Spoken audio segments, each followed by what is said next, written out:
All right, I got 2011 F-150 with a 5.0. I have a leaking Y connector, which happens to be this part number right here. What is happening when I wake up in the morning and I leave the garage, I'm getting this on the floor. It's antifreeze. I took the truck to the local Ford dealer and they told me that the Y connector is leaking and it would cost $369 to fix it. Once again, this part right here, $6. I will videotape it as I go. All right, first things first, I'm gonna drain the antifreeze out. I did went and buy 2 of these and also bought 2 of those. The truck holds 4 gallons. These are the pre-diluted kind from Amazon. 2 of them are $32 and the Dextron was $24, I think. Anyhow, still way cheaper. But I'm going to change the antifreeze while I'm draining it out anyway. So first things first, that's what's going to happen. I'm under the truck, and what you can see is that's the T connector I'm going to work on. That's the one that's supposed to be leaking. You can't tell it's leaking because it doesn't leak when you're driving. It just leaks when it's parked overnight. First thing I do is find the drain plug. Okay, hose is hooked up. I'll start draining some antifreeze. Hose goes down. I'm gonna put it in the drain plug. Well, they don't make it easy, but it's basically what you want to happen. Hook goes up to that, back that out counterclockwise, and it's orange. I guess you could reuse this, but what I'm gonna do is I'm gonna drain it. I got 2 gallons, a 5-gallon bucket. So once I'm done with that, we'll get on and turn the sucker apart. But I forgot to mention, you have to take the cap off. Otherwise it'll produce a vacuum and it won't drain the radiator. I'm going to start taking this air intake off so I can get to the T connector. That's pretty much it.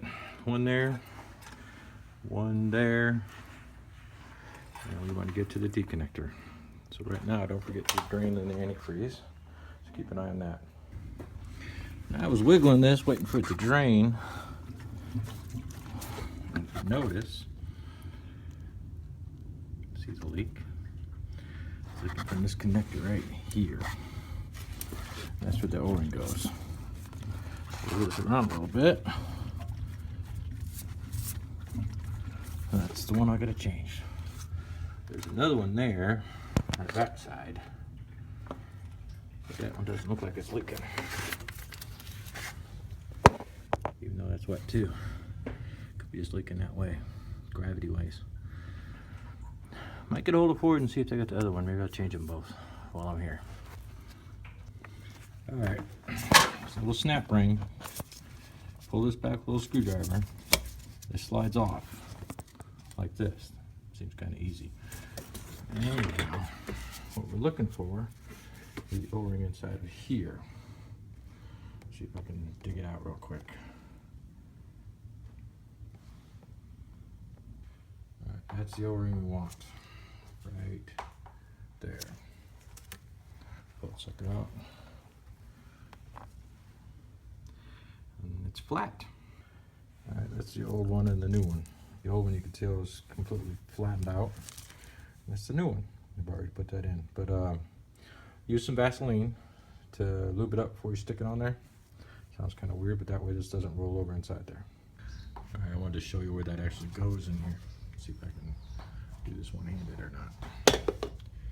The O-ring actually sits underneath that white piece.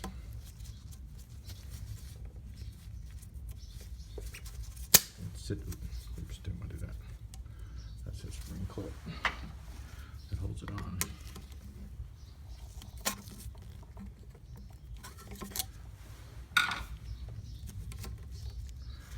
Anyway, it's right inside there. You can see it or not, but that's where it goes. All right, put some Vaseline on there just to help the lube on. This only goes on one way. It's not real complicated, but that's the way it goes. There's a little T. There's a catch on here. So it only goes on one way, and that's it. Once it's on, snap ring, and that's it. $369. Go figure. A little FYI, Looks like I only got about 2 gallons of antifreeze out of it. Apparently that's all it wanted to give up from the point of view that I'm at in the highest part of the engine. So you don't need 4, just need 2. I can't drain anything else out, and I'll probably have to power flush it, but that's all I'm gonna do is add back into it. Once again, these are the 2 hoses I took off. This one here, and this one here. Then I just move this out of the way to get up under there. All I'm gonna do is tighten these back up, close the drain, fill it up with antifreeze, and see how it works. All right, I put 1.5 gallons in it. It's way over full, but I need to drive it around a little, get the system warmed up a little bit. Been running, heat's on, so everything looks good, no leaks, nothing going on here. Take it for a drive.